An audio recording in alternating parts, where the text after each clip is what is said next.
পাখি সব করে রব রাতি পোহাইল, এই কবিতাটি ওই শিশু শিক্ষা বইয়ের অংশ। যখন মদনমোহন তর্কালঙ্কার লিখছেন শিশু শিক্ষা, প্রায় সমকালীন সময়ে বর্ণপরিচয় লিখছেন বিদ্যাসাগর। তাহলে এইটাই কি কারণ যে বিদ্যাসাগর মহাশয় অনেক আধুনিকভাবে লিখতে পারলেন বলে বর্ণপরিচয়টাই থেকে গেল? মদনমোহন তর্কালঙ্কার অপ্রাসঙ্গিক ছিলেন বলতে পারবো না এই কারণেই, মদনমোহনই তো শুরু নয়, আমাদের বাঙালির লেখা প্রথম বর্ণমালা পাচ্ছি গৌড়ীয় ব্যাকরণ রাজা রামমোহন রায়ের। অনেকেই না এইটা ভাবেন যে বিদ্যাসাগর মহাশয় এই অহ ক খ আবিষ্কার করেছিলেন। এই ইতিহাসটা আপনি একটু বলুন। 1849 বিদ্যাসাগরের বন্ধু মদনমোহন তর্কালঙ্কার লিখছেন। 1855 বিদ্যাসাগর বর্ণপরিচয় লিখছেন। বিদ্যাসাগরের কিন্তু লেখারও কথা ছিল না, বিভিন্ন কারণে দুজনের ভিতর ঝামেলা হয়, বর্ণপরিচয় এলো। সেই বর্ণপরিচয়টা যে এলো সেখানে কিছু বিপ্লব ঘটে গেল।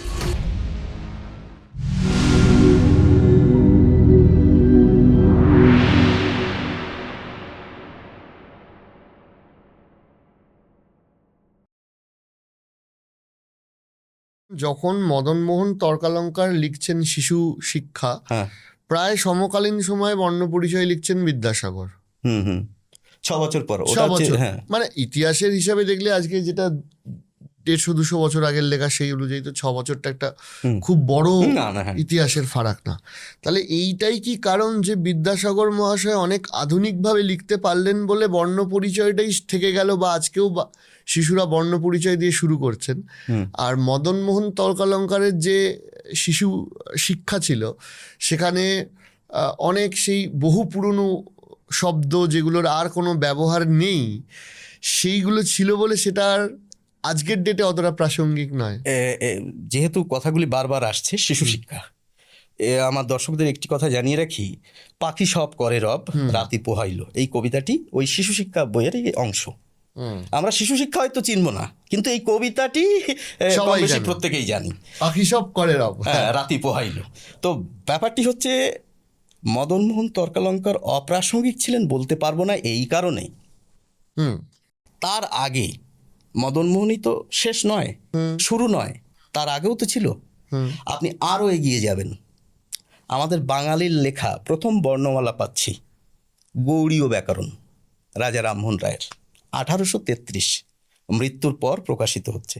সেখানে আমরা কিন্তু বর্ণমালার একটি তালিকা পাই। সেখানেও কিন্তু মদনমোহন তর্কালঙ্কার যা রেখে গিয়েছিলেন ওখানেও তাই ছিল। 1833 আর এটি হচ্ছে 1849। এবার তার আগে কোথায় পাবো? তার আগে পাবো হ্যালেট সাহেবের লেখা the grammar of Bengal language. সেখানেও কিন্তু বাংলা বর্ণমালাকে আমরা পাচ্ছি। সেখানেও কিন্তু এই মদনমোহন তর্কালঙ্কার ওই ডবল ডবল রেখেছিলেন, ওই বইতেও কিন্তু ডবল ডবল ছিল। 1778 সাল, বুঝতে পারছেন?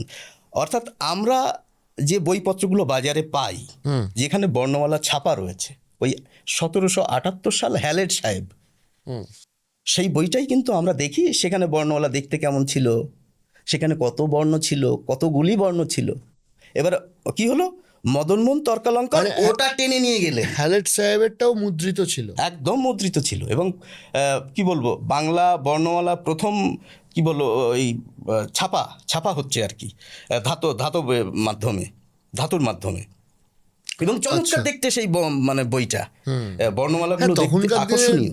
মুদ্রিত মানে সে একটা বিশাল ব্যাপার। হ্যাঁ, এবং যে ফিল আজকের ডেটে একটা আর্টিফিশিয়াল ইন্টেলিজেন্সের খবর পড়লে বা খবর দেখলে হবে একদম নতুন একটা কিছু, বা অন্তত আমরা বলতে পারি যে কোনো সোশ্যাল মিডিয়াতে একটা খবর প্ল্যাটফর্মে পড়লে যেটা হবে, তখনকার দিনে সেটা মুদ্রণে এসছে, কারণ তার 50-60 বছর আগে অবধিও মানুষ হাতে লিখত।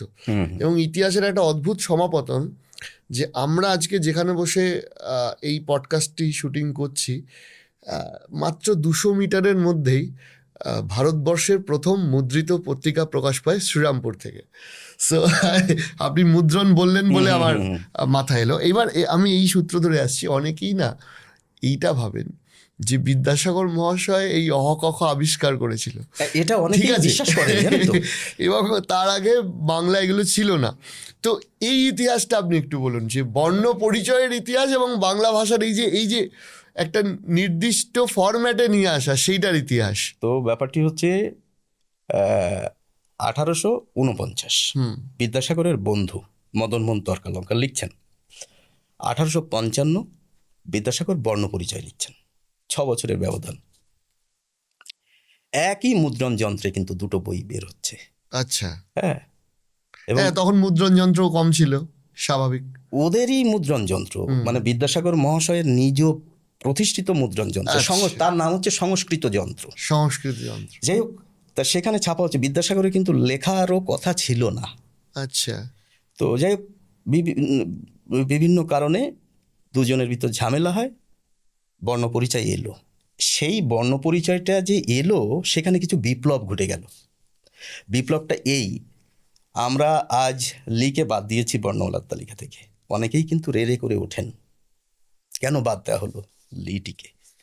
তো রবি ঠাকুর বাদ দিয়েছিলেন, সহজ পাঠে আপনি পাবেন না লিটিকে। বিদ্যাসাগর মহাশয় অনেকগুলি বর্ণ বাদ দিয়েছিলেন সেই সময়। দীর্ঘ রিটিকে আর পান না বিদ্যাসাগরের কারণে। দীর্ঘ রি নেই, অং অহ স্বরবর্ণের তালিকায় নেই। এবার সংযোজন করলেন ডয় বিন্দু র, ঢয় বিন্দু ঢ, অন্তস্থ অ, এগুলো সংযোজিত হলো। মানে এই মানে বাঙালির ধারণা অনুযায়ী যদি কিছুটা যাওয়া যায়, তাহলে এইগুলোই বিদ্যাসাগর মহাশয়ের আবিষ্কার। হ্যাঁ, এই যে ব্যাপার। এবং কি হচ্ছে, এ ধরুন আমরা এখন লিখছি বাড়ি, বয়াকার ডয় শূন্য রয় হ্রস্ব ইকার। তাহলে আগে তো ছিল না, এই ডয় বিন্দু ছিল না, তাহলে কি করে লেখা হতো? বাদ দিয়েই লেখা হতো। আপনি বয়াকার ডয় হ্রস্ব ইকার দিলেই মানুষ কিন্তু বুঝে ফেলতেন যে এটি বাড়ি লেখা হয়েছে। অথবা ওই বিন্দুটি ছিল বর্ণমালার তালিকায়, হয়তো ওই বর্ণটি ছিল না, অনেকে কিন্তু ঐচ্ছিকভাবে ওই বিন্দুটাকে ব্যবহার করতেন বাড়ি লিখতে গিয়ে। অথবা বিন্দু না দিয়েও লিখলেও আমরা বুঝে নিতাম যে ওখানে বাড়িই লেখা হচ্ছে। এভাবে চলতো। তো বিদ্যাসাগর মহাশয় এই বিপ্লবটা ঘটালেন বর্ণ পরিচয়ের বইতে। আরও অনেক কিছু বিপ্লব রয়েছে ওখানে। ব্যাপারটি হচ্ছে, উচ্চারণের ক্ষেত্রেও বিদ্যাসাগর কতটা আধুনিক ছিল। আমাদের বর্ণপরিচয় বইটি কিন্তু সেটি আঙুল দিয়ে দেখিয়ে দেয়। আপনি অনেক বর্ণের পাশে স্টার চিহ্ন পাবেন বর্ণপরিচয় প্রথম ভাগে। কেন দেওয়া রয়েছে? ধরুন তৃণ একটি শব্দ, মৃগ একটি শব্দ, এই দুটি শব্দ বর্ণ পরিচয় প্রথম ভাগে রয়েছে। আপনি ওই দুটো শব্দের পাশে স্টার চিহ্ন পাবেন। আচ্ছা, কেন?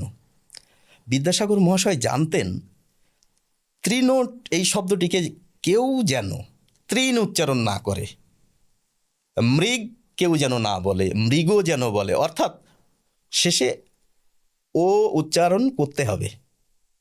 এবং এই উচ্চারণের সমস্যা হতে পারে, বিদ্যাসাগর সেটা জানতেন। অর্থাৎ উচ্চারণ নিয়ে আমার মতে বিদ্যাসাগরই প্রথম ভেবেছিলেন। অর্থাৎ উচ্চারণের সাথে আমাদের যে লিখিত বাংলা, সেটার যে যোগ সংযোগ, সেইটা বিদ্যাসাগর মহাশয়ের ক্ষেত্রে খুব কাজে, মানে উনি ওটার ওপর খুব কাজ করেছিলেন, পথ দেখিয়ে দিয়ে গেছিলেন। যে কারণে আজকে 1850 বললেন, 1855, মানে প্রায় 170 বছর বাদেও ওই বর্ণ পরিচয়ই চলছে। মানে ভাষার একটা বিপ্লব ঘটিয়ে দিয়ে গেছে। আমরা জেনে অবাক হব, বর্তমান আমি যে বারবার বলছি আধুনিক বর্ণমালা, মানে স্কুল পাঠ্যে যা রয়েছে মাত্র একটি বর্ণকে বাদ দেওয়া হয়েছে, লি। তো হ্যাঁ, লি। আরেকটি বাদ দেওয়া হয়েছে অন্তস্থ ব। এই দুটি বর্ণ আমাদের আধুনিক বর্ণমালার তালিকায় নেই। অর্থাৎ আমরা কিন্তু বিদ্যাসাগরকে মাথায় করেই রেখেছি, বেশি বদলায়নি। এত কিছুর পরেও বদলায়নি, ভাষাটা সেইভাবেই রয়ে গেছে। আমি সেইখানেই জিজ্ঞেস করবো যে এই যে আপনি তৃণ বলছিলেন, সিমিলারলি এটাও চলে আসে যে বেলা 12টা একই বানান, আবার বেলাবশ একই বানান। তাহলে কখন আমরা বেলা বা এ বলবো আর কখন আমরা বলবো? এই জায়গাটি খুব চমৎকার বলেছেন আপনি। এইখানে কাজ করেছেন রবীন্দ্রনাথ ঠাকুর। আপনি সহজ পাঠ প্রথম ভাগ দ্বিতীয় ভাগ রয়েছে। এবার সহজ পাঠ প্রথম ভাগ দ্বিতীয় ভাগেই কিন্তু আপনি এর নমুনা পাবেন, এবং অসংখ্য নমুনা পাবেন। অর্থাৎ বেলা আর বেলা হতেই পারে, মেয়ের নাম হলে বেলা হবে, আর সময় বোঝালে বেলা হবে। আবার রুটি বেলা বললেও কিন্তু বেলা বললে চলবে না। তো আমরা কি করে বুঝবো? রবি ঠাকুর এই জায়গায় একটি সহজ কি বলবো উপায় সৃষ্টি করে দিয়ে গেছেন। এই এ কার তার উপরে মাত্রা টেনে দাও, তাহলে হয়ে যাবে এ নয়, ওটা অ্যা। আচ্ছা। আবার মাত্রা দেব না, তাহলে হয়ে যাবে এ। আমি একটি নমুনা দেখাবো। এই সহজ পাঠ প্রথম ভাগ, বিশ্বভারতী প্রকাশনীর হতে হবে কিন্তু বইটিকে। একদম প্রথমেই যদি আমরা একটি নমুনা দেখাই আমার দর্শকদের, বাটি হাতে এ ওই, হাগ দেয় দে দই। এটিও একটি একার, এটিও একটি একার। এই দেয়, দেখুন এখানে একারের আগে একটি মাত্রা দেওয়া রয়েছে। আচ্ছা। আর দেতে কিন্তু মাত্রা নেই উপরে।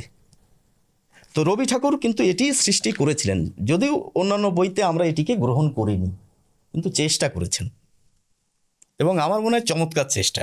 তাহলে এইটাও তো একটা আমাদের আলোচনা করতে করতে এটাও মাথায় এলো যে তাহলে বাংলা উচ্চারণ আর বাংলা লিখিত রূপের মধ্যে এরকম একটা ব্যাপার আছে যে একই উচ্চারণ 2-3 ভাবে প্রকাশ করা যায়।